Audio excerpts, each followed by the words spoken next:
above your FICO. 760 and up, you know that's life goes. If your credit too low, walking on a tightrope. So yo, credit up, get your credit up. Credit up, get your credit up. Credit up. We just touched down in Dallas, Texas. We got a podcast tomorrow. We're gonna do a meet and greet for the Mailbox Millionaire Academy. It was crazy as when I flew down, I got a message from my attorney, and my attorney said, "Hey, I'll see you in court." I'm like, "What court?" She's like, "Yeah, we got court today at 1 p.m." I said, "I must have missed that. I must have missed it, right?" I said, "I'm not in town." So she's like, "Damn, you gotta be there." I said, "Is there any way possible we can reschedule?" She said we can't reschedule, but the judge allowed for me to be on Zoom, so I could do the court via Zoom. So now, from the airport, I'm about to rush to this little restaurant, sit down where they got Wi-Fi, and jump on Zoom for court for an eviction. So this one tenant, she didn't pay her rent since 2020. She went 2 years without paying her rent, and this is the real stuff that goes behind the scenes that they won't tell you. So she went 2 years without paying her rent, and she owed me about $9,000. And I had a decision to make whether, she's already evicted. I got order of possession of the property, but now I'm going after her for the $8,000. And typically I don't go after my tenants for money after a while, but this person specifically, I'm gonna be real, was personal. It was $8,000. She tore up the property. She was a nuisance. She caused a lot of trauma, a lot of drama amongst the other tenants in the building. So this is what comes with it. We gotta stop, jump on Zoom, speak to the judge. My attorney gonna be on there. So just stay tapped in, stay wrapped in. You heard? Hey, when I was younger listening to Jay-Z in Brooklyn, my cousins, my uncles, everybody like, yo, they bumping Jay-Z, because when it comes to Brooklyn, Jay-Z's the GOAT. So I'm young in Brooklyn, like, yeah, I ain't listening to Jay because I don't know what the fuck he talk about. You know what I mean? But now that I'm older and I'm listening to that God did verse, that shit is crazy. And now I see like exactly what he was talking about, because I'm in a different level of my life. So when he talking about cap tables, I understand what he talking about. Like when he talking about, yo, I put my hustle on the Forbes, like to go from being in the street selling weed, have a whole operation. Now you can own weed dispensaries and have a freaking multi-million-dollar weed dispensary business. Like shit is nuts. You know what I'm saying? Like that seems like to go from that to that. And then when he talk about like, yo, he said M did 10 for this. We got his 10 back and went back like where the interest is. That shit is deep, because it's like most people don't know what that means, but M is Emery, that's his man. So Emery did 10 years because they was in the street, but his man did the dirt for him. Feel me? His man took that to the time, and Jay had to go out here and do what he did do. So he like, yo, M did 10 for this. Me like, I'm here now. I'm here. We billionaires, but my man did 10 for this. So we got his 10 back, right? We got his 10 years back, right? And then came back like where the interest is. I mean, like, I want interest on my money. Yeah, I did 10 years. I need interest on top of that. You heard? Like, and that's like the success. Like, all right, I did that, but look what my man did. I come home, I'm set. Like, that shit make that, like, that was the thought process that I had, like, for my homies that was in jail, but shit didn't happen that way. You know what I mean? Like, when he said, get out the mud, and then you got we said we get it out the mud, gotta face you, can't make up this shit. Like, most people don't understand it, but he said when we get out the mud, we know what that means, get it out the mud. They're coming from the bottom, right? And in a facial, what they use? Makeup. Mud. So they use the makeup? No, they use mud on the facial when they clean your, they do. You know what I'm saying? That's what he mean, like, get it out the mud. They gotta face you. But then it's like, oh, y'all gotta face me, because I'm here, like, you gotta go through me. So it's like, Jay's so nice, you wouldn't even get the bars. You gotta go listen to it 8 times, bro. And then he said, you can't make up this shit. Because now you said mud, face you, then you put the makeup on to try to cover up. But then you can't make up the shit that we did. This shit is crazy. This shit is a movie. Like, you gotta, like, that's why I'm so hyped about this shit. Because you gotta understand what he's saying, and then how I feel in my life, and we nowhere near where we need to be. But like, even right now, we pulled up, we in Dallas, we could go wherever we want, yo, whatever cars we want to drive, live our life the way we want to live it. Within our means, we ain't multi-millionaires, billionaires, like, feel me? We got a multi-million-dollar portfolio, but we don't have multi-millions in cash, right? But it beats coming from roaches and rats and family and members that we know that can't even get the day off to go I don't gotta check in with nobody. Like, you can't make up this shit. Like, you know what I mean? Like, you do like that's the dream, bro. You know what I mean? Like, I ain't gonna cap. Dude, that's motivation. That's how I want to get to that level of like, yeah, bro, like, we done did this shit, and I'm on some high level shit. I'm a boss. Like, nigga, Jay's 52 years old. He's dropping bars, he's rapping, and letting niggas know, if you ever thought that whoever the GOAT was, why you don't even question who the GOAT was? When I pop out, I pop out. Crush everybody. I'm gonna go 5 minutes. Y'all gonna go 2-minute bar, 2 minutes. I'm gonna come out 5 minutes and crush everybody. Song done. That's how we do in Brooklyn. Song done, yeah? Crush everybody. But that's it. That's how I feel. I'm out of here. I'm having that energy all weekend, yeah? Crushing everybody, yeah? Crazy. You nervous? Hell yeah. I hate being in court, bro. I don't like dealing with judges, nothing. Even though, like, this is a different matter, but still give me the heebie-jeebies. Still give me that shivery. I don't like it. And who's this? Ramel Newerls. Again, your name? Ramel Newerls of Newerls Holdings. Okay.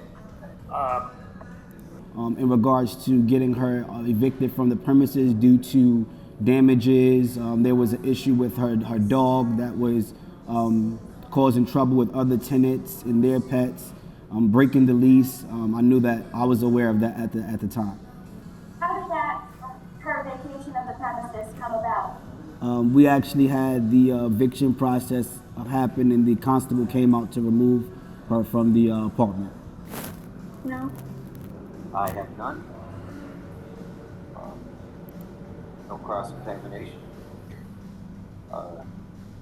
Case is concluded. Thank you. We are adjourned. Thank you. Thank you, Ramel. Thank you, Ramel. Thank you. Okay. Thank you. Thank you. That's it. Case closed. I'll be getting my $8,000 and moving on with my life. Like, this is crazy though. I can't, like, being in a freaking restaurant, can't really hear, talking to a judge, being questioned by my attorney to talk about certain events. Bruh, this is stuff that they don't show you. It's the behind the scenes shit that I want to show you that come with the game, which is why I'm shifting over, putting all my assets into self-storage, so I don't got to deal with chasing tenants. I don't got to deal with renovating apartments. I don't deal with putting kitchens, bathrooms, plumbing, toilet. I'm done with that. Done. So should you. I'm out of here. 40,000. 24 units are vacant. Only half of the units are actually paying. It's in a decent area. So for me, if I'm connecting all the dots, I would think that we just need to go in this area, do more marketing, increase the rents, provide better service, maybe have expansion, provide additional services, because this is an untapped market. I feel like there's some potential here. That's really my initial thoughts.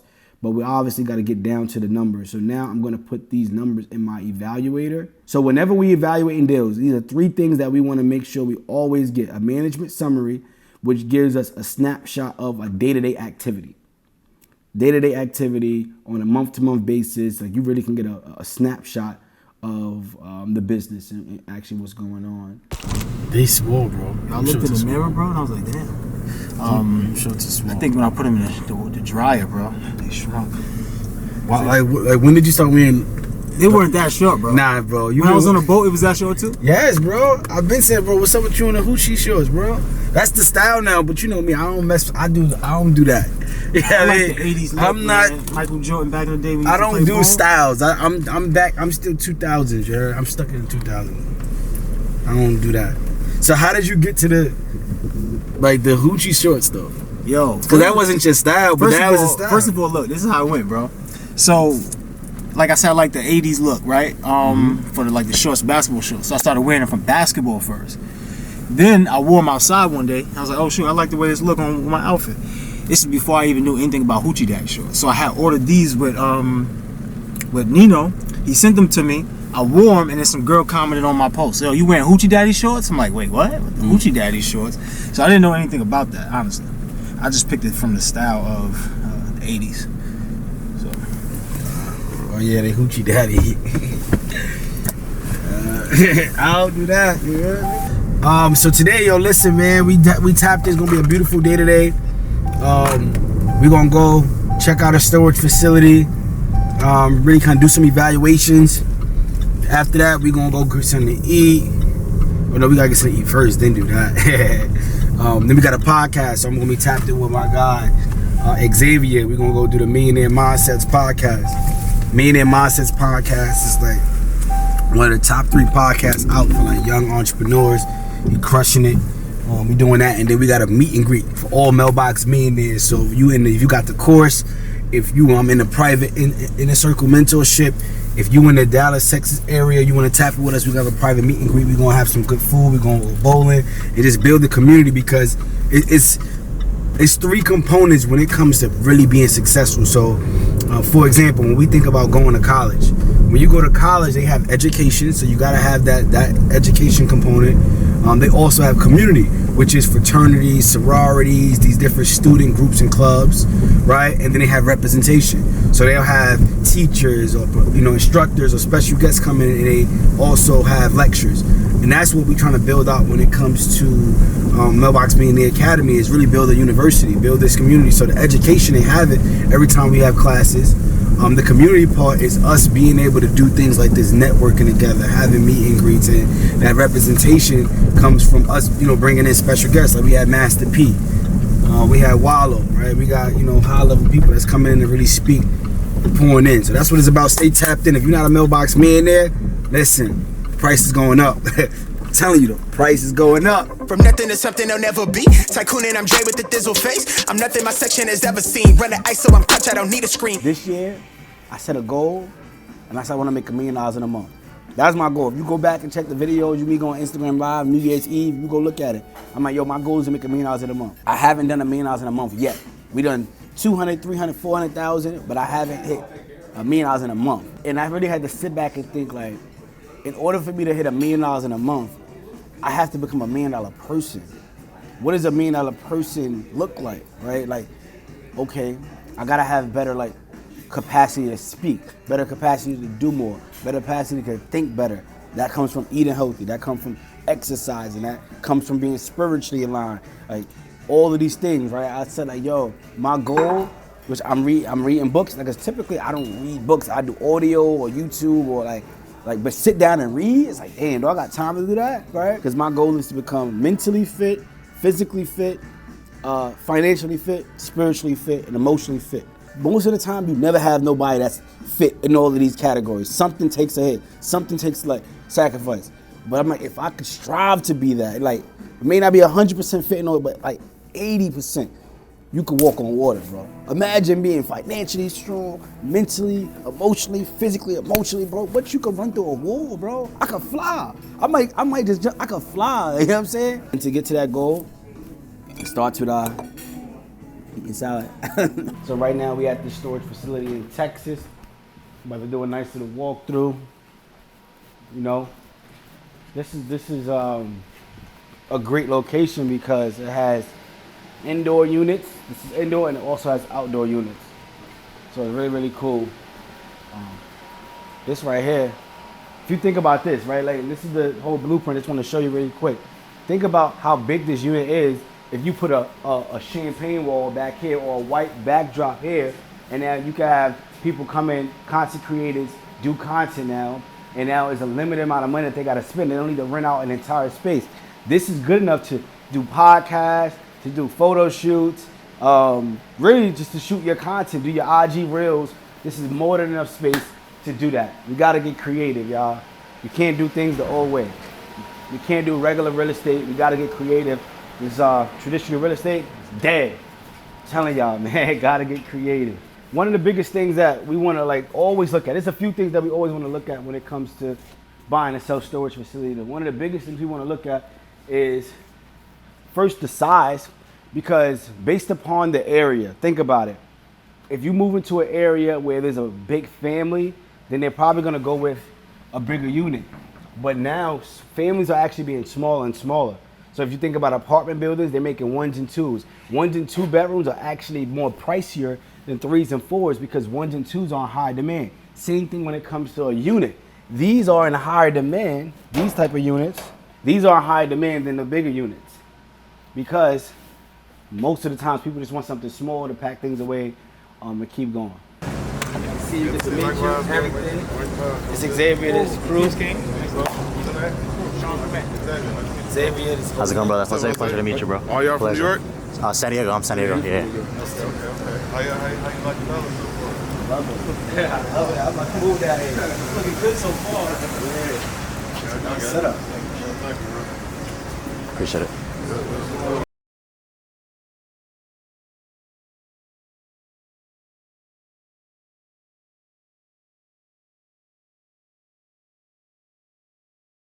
That's a wrap. We just crushed it. Me and Their Mindsets podcast with my boy Xavier. The vibe was like beautiful. Just dropping a bunch of game, man. So make sure y'all tune into that episode because we went crazy on the episode for a fact. Now we about to go get changed up and ready. We about to do the meet and greet for all the mailbox millionaires. We're gonna be able to have some good food, have some drinks, do some bowling, just build that community, build that family out. That's what we doing. So if you want to become part of the Mailbox Millionaire Academy family, you want to become a Mailbox Millionaire, make sure you click that link below and you can tap in and join our community, man. But also, like, comment, subscribe. At the very least, share this information out. You want to make sure we spread it to the masses. Let's get it. How real it is. I'm not even going to say nothing. Let me just call Dad. Let me just pick somebody randomly and ask them this, if they would ever get customer service. And this, you said it. Like, you said it directly. Yo, I can't get service. People handicapped. You know, like I said, like, that proves my point that he's really under a rock. He really under a rock because everybody knows Walmart is the place you don't go if you want service. You know what Walmart is? If you gotta go get a quick little thing that you can just grab, hit the self-checkout and bounce. That's like it. Exactly. Go grab a few things, self-checkout, gone. And that's exactly what I do when I'm in Walmart. You know, picking up something, go to self-checkout, I'll be out. Or I already know what I'm going to get. I just go get it and just go to the cash, get it out. That's it. Your man crew go in there looking for cologne, asking on customer service, trying to get help. Like he going to freaking like some luxury store. Like be a Macy's, man. You think you're a Macy's. Yo, so yeah, basically we just had to prove the point to wake him up because this is the second time, but this is all the multiple times I have to get crew back into reality because you know he be in his own world. Good, my boy. Good to see you. Yes, sir. You too. What's up? Yeah. That's Papa. That's Jose. My guy. What up, bro? Good to see you. King? Yeah. Everything good? What's going on, King? What's up, man? Nice to meet you. Nice to meet you finally, bro. Yes, sir. Yeah. You already know. Yeah, man. Got to see you in person. What's good, my guy?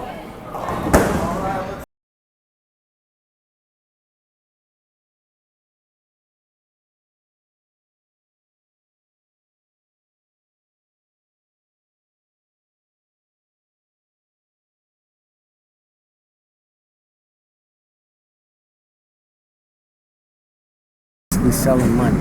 So whenever I get to see money that looks like me in the realm that I'm in, I gotta appreciate that. So I don't even want to seem like as if I'm just doing too much, but it's telling you literally surrounded by people in a lot of cases that don't look like me. So whenever I get to see the visual representation of somebody that's my age that's getting it like that, I gotta tell you I appreciate that energy. More than anything else, because that's, like I said, that's what make me feel like I need to go harder. I see you get a strike even on that fundamental level. My boy got to strike it. Let me go line myself up and make sure. You know what I'm saying? My boy got a ham bone. My boy got a ham bone. He got four. He got four. That's a ham bone, man. No, that's crazy. I say that because I was telling my old lady when I saw y'all on live for the first time. I said, I'm getting in the room with them. I gotta get in the room with them. They talk that same talk I like to talk, and I gotta get in the room with them. Look at us now. Both together. You really putting us on. As you're going, you putting us on. You pulling us up with you. It's all about. Appreciate everything y'all do for us. This is the real Big Brother program right here. For real. Yeah, nah. Words I can't even express this shit. You know what I mean? Because you're right. We put this shit together. It was a dream to be able to have shit like this. Put it in Dallas. Y'all show love. We build, and it's bigger than money. It's your brother. It's like legacy. It's breaking barriers. You feel me? So I appreciate each and every one of y'all. Operate. Sir, gotta show love that well. But that bill always alright. That Jose up too. He behind the camera. Everybody say what up to Jose behind the camera.